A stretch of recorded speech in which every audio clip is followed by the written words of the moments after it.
and welcome to my studio here at the Perseverance Works. I'm Benjamin Kratchmer, and I'm excited to be new to the Northeast Iowa Artist Studio Tour this year. And while I'm disappointed that you can't all be here with me in person, I'm looking forward to showing you a little bit about what I do here in my shop through video. So I wanted to take an opportunity here to show you at least a couple finished projects that I've made recently, to show you the kinds of work that I enjoy doing.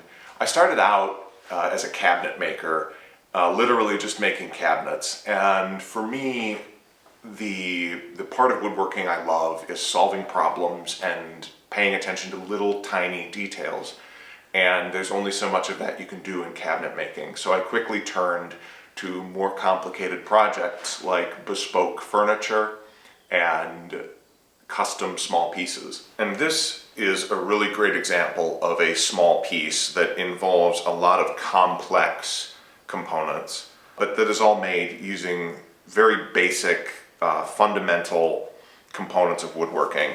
A lute like this is built functionally using just a few simple tools. You can do this with a chisel, a plane, and a saw, but it requires those simple woodworking tools and functions to be executed at an incredibly precise degree. Just incredible precision in very, very simple steps. Another good example is this hand dovetailed tea box, which is made of quarter sawn walnut, but shows a marquetry veneer on the face, which is made of walnut burl and rosewood. Veneer has unfortunately become kind of a dirty word in most people's mind, but the truth of the matter is that when it's done well, it's durable and beautiful, and it's actually one of the oldest furniture making techniques we have. Hammered veneers date all the way back to the tombs of the pharaohs, and if it lasted that long, you know it'll be good in your home. Here you can see those hand-cut dovetails where the pins and the tails are different sizes, and that walnut burl veneer with an ebony black line and that rosewood crossband around the outside edge. I don't really specialize in production work. What I do best is creating custom pieces that are unique to the client and their home, and the process for that starts with the client. I get to meet with people, talk to them about what they like and what sort of style interests them, and whether they have a very specific desire or whether they give me completely free rein. I want to know their taste and what's going to delight them when they get to see it for the first time. And after that, I start to make drawings. And that's to give me and the customer an idea about what that project will be like. If they like what I've drawn, then comes the shop work, when I start getting out my measuring tools, my protractor, and I begin to plan out the project, knowing all the angles, all the lengths, and planning out my joinery and how I will actually put the pieces together in a way that is strong, safe, and ready to endure for generations.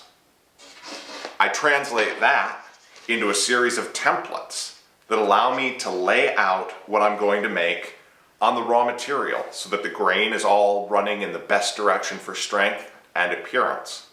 And from there, I build an actual scale prototype in poplar, like this one here, for the client to approve and make sure that they are really happy with what their piece is going to be when it's finished.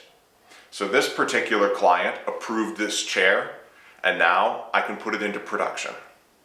So this is a table that I created purely for the sake of creating it, and it's another great example of hammer veneering.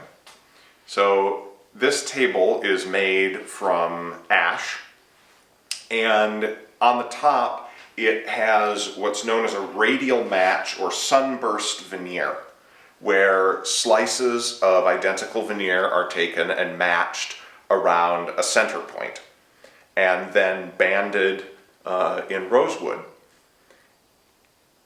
And this technique is one of the trickiest veneers, the hardest marquetry to do. And today, I'm going to show you a little bit of how we do it. So my first step is to have a prepared blank for the veneer to go on, which means I have this veneering core and then a solid wood edge around it that will eventually get cut into the circle of the top, but mean that we have that solid ash edge all the way around for durability and appearances. And this also has a veneer backing on it, because if you don't put veneer on both sides of a panel, the panel will do horrible things when the humidity changes. You need it balanced always. So here I'm just locking that into my tail vise so that I can plane this edge flush with the surface. I always enjoyed hands-on projects, but I never really thought of myself as a creator until late in college. I took a class with Harley Refsel. And Harley said to me, you know, you could be an artist. And although it didn't immediately click, I blame him for planting the seed that led to where we are today. Because after school, as I was trying to figure out what I wanted to do with my life, I began to realize that I wanted to do something more hands-on. I don't intend it as a way to denigrate academia at all, but for myself personally, when I got done at the end of the day reading and writing, it doesn't matter how great that paper might be. As soon as I turn the computer off, it's gone to me. It's not there. And for me, a tactile product is really important. And so I started looking more and more at craft work. So now that we've got this substrate and the edge totally flat, we can lay out the veneer pattern. So I've got the center marked on here, and now I just want to create a line that runs through that center and any 2 points that are opposite each other on the outside edge. And since everything's turned out well on this blank, they actually all line up really nicely. So I just make a line across the substrate. For this radial match, 45 degrees is the mark, the next mark, and the only mark I'll be doing beyond 90, because I'm using 8 pieces to complete the circle. So to cut veneer for that, I have this template, which is roughly the same as that angle, except this is about 0.3 degrees wider than the 45. And that's because as you work around a circle like this, if you are off at all, you won't meet when you come to the opposite end. And if it's too wide in hammer veneering, you have an opportunity to correct it. If it's too narrow, you have a gap and there's no way to stretch that veneer. So this is a flitch of veneer. And what that means is this is a series of sheets that have been cut in order from the same board or log. So each one of these is only separated by the razor thin line of the cut that was made between them. So the pattern from the top to the bottom is almost identical, especially on a piece of nice quarter sawn veneer like this. This is curly ash, so it's got this wonderful ripple figure in it, and it makes a really great pattern when we make that top. So my first step here is to make sure that the ends and the edges are lined up, and then measure just kind of a rough length that I will need in order to make this piece.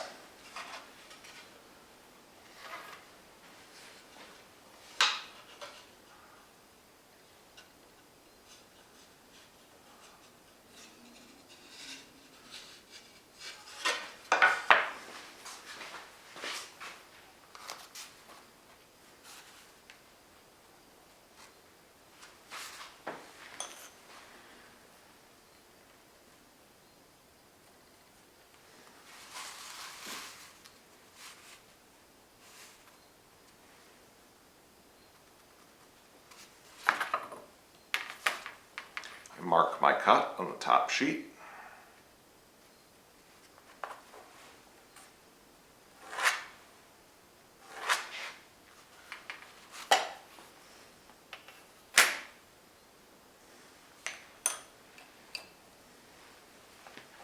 And now I'm making sure again that everything is lined up more or less precisely.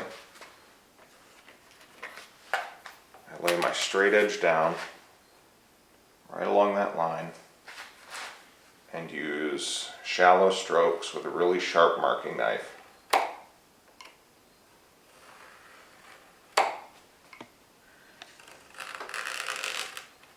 to cut the stack.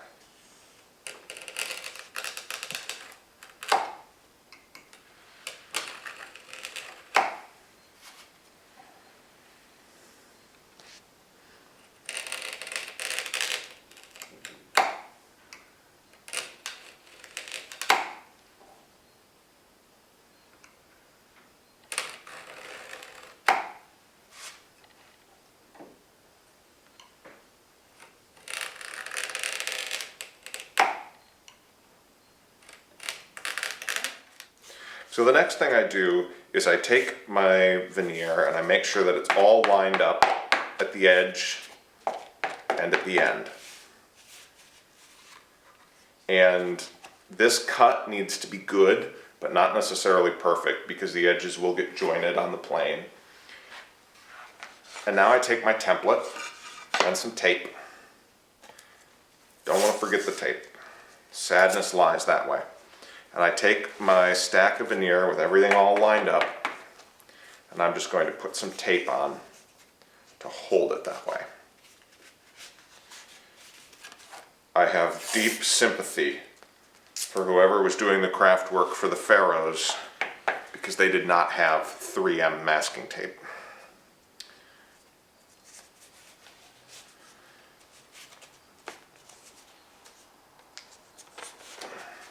And now I have a choice I can make. If I put my template so that the center line of the piece of quarter sawn veneer and the center line of the template line up, I get the curled figure appearing in a straight line across, forming those 45-degree sections around the circle. And the grain, the vertical grain of the piece, forming points.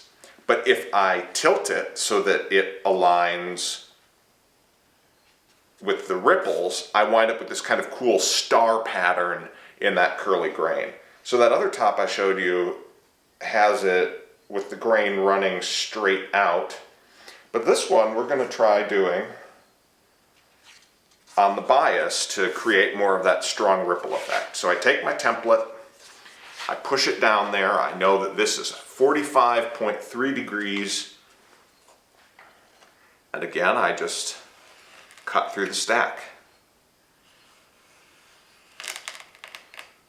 So I wound up going from being dissatisfied with working in retail and a really sort of strong supply side consumerism kind of economy where everything was predicated where I worked on my clientele buying more than what they needed. If they were not buying way more product than what they would ever need or use, I wouldn't make a living. And I thought that was probably not a really sustainable way to run an economy or a world or a planet. And I started thinking about what I could do that might make at least a bit of a difference. And at the same time, I was feeling that yearning to have a physical thing in front of me at the end of the day that I could point to and say, I did that. And so I thought about what I knew, and that was wood and woodworking. And I thought I could do furniture. And so I set out to build furniture that would be the kind of quality that would create heirlooms for the future rather than just stuff that would wind up in a landfill in 10 years. And so that now is our stack of veneers cut to match our angle. So you might be asking yourself why these aren't triangles. But that's because when they get glued on here, so that all the points line up, we still have to make this a circle so that edge banding can go on, or cross banding rather. And when that happens, we'll cut that arc, that radius, all the way around, and the excess will get lifted away. So my next step is to make sure that these edges will join perfectly to each other. And in order to make that happen, I take the stack, I line them up, and then I press them between two boards, just a few millimeters sticking out, to hold them in place. And then I use my plane set very, very fine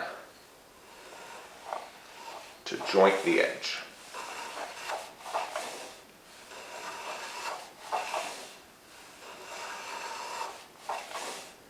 I know that I'm done with this step when I take an even cut all the way across from each piece in the stack. So after I do the complete stack and join it, before any two go together, I like to just fine tune them individually to make sure that I've got a perfect fit at that joint.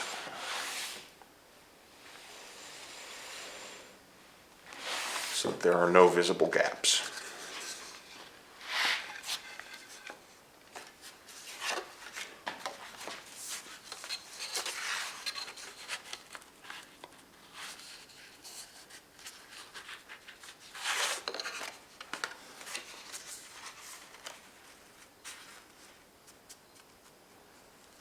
So we're finally ready to stick our first piece down. We've got our pieces trimmed so they fit to each other, some veneer tape, water and a rag, fresh hot hide glue, our veneering hammer, and the most traditional of woodworking tools, the household clothes iron.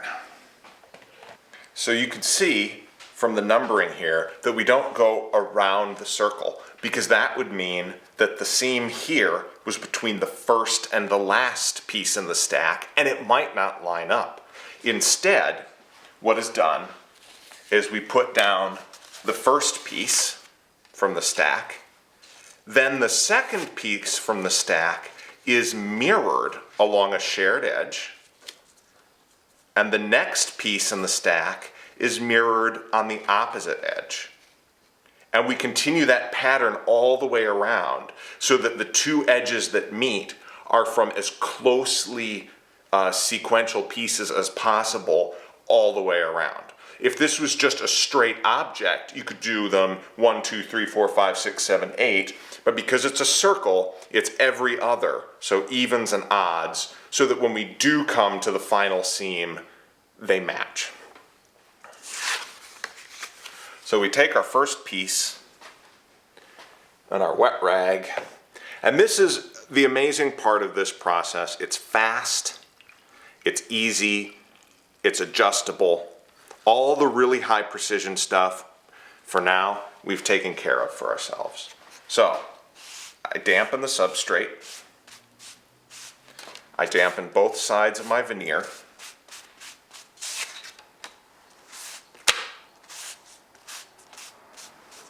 Because otherwise it will curl up. Then I take my glue, which I've made fresh this morning, and I apply a generous layer over the area that this piece of veneer will go. Then I set my veneer upside down there, and I apply a layer of veneer, or excuse me, of glue to the glue side of the veneer. Flip it over and stick it down with the point at the center and the edge on the line. And then I take my veneer hammer and just ever so gently press it down and push any excess glue out.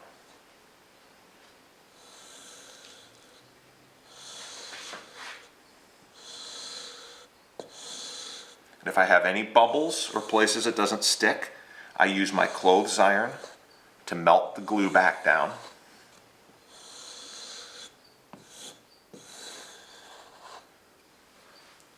And there my first pieces stuck. So now I take my second piece and I repeat the process by moistening the substrate, moistening the veneer, but now remembering that the numbered side will go down because I'm mirroring it over this edge.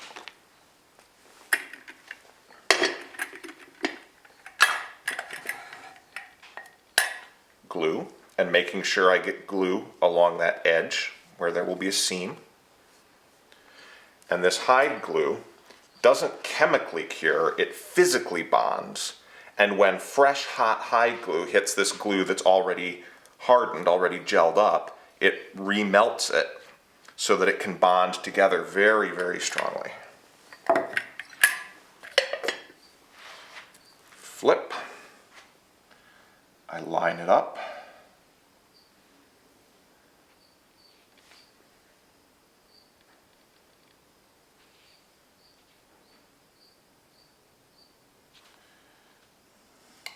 Get the points aligned.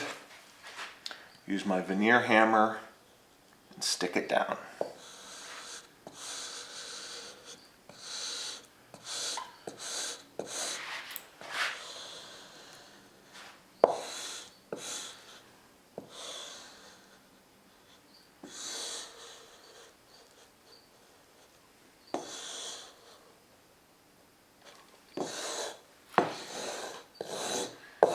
And once that is stuck, I take a piece of veneer tape, which has a adhesive made from mucilage in it, like an old postage stamp, and I just get that damp.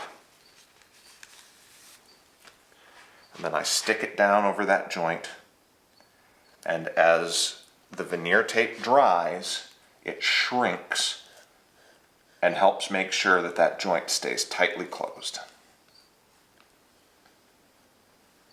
And then we repeat that process all the way around.